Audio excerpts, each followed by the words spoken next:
Masamang balita mula sa Tuba Buyak Usten.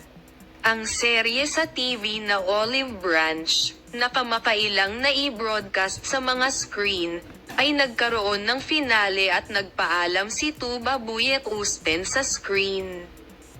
Ang masamang balita ay dumating mula kay Tuba Buyak Usten sa kanyang mga tagahanga.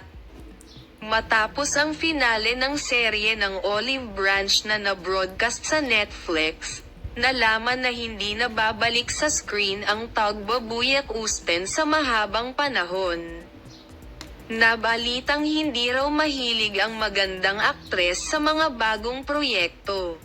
Ayon sa balitang iniulat ng pahayagan sa telebisyon, si Tuba Buyak Usten, na matagumpay na gumanap para sa 3 season sa seryeng tinatawag na Olive Branch, na na-broadcast sa mga screen ng Netflix, ay nakakumpleto ng isa sa pinakamahalagang gawa sa kanyang karera.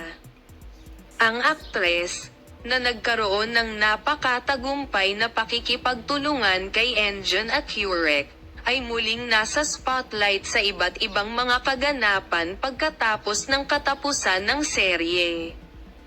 Ipinahayag ni Tuba Buyak Usten na magpapahinga siya. Sinasagot din ng sikat na aktor ang mga tanong ng magazine reporters tungkol sa Olive Branch TV series.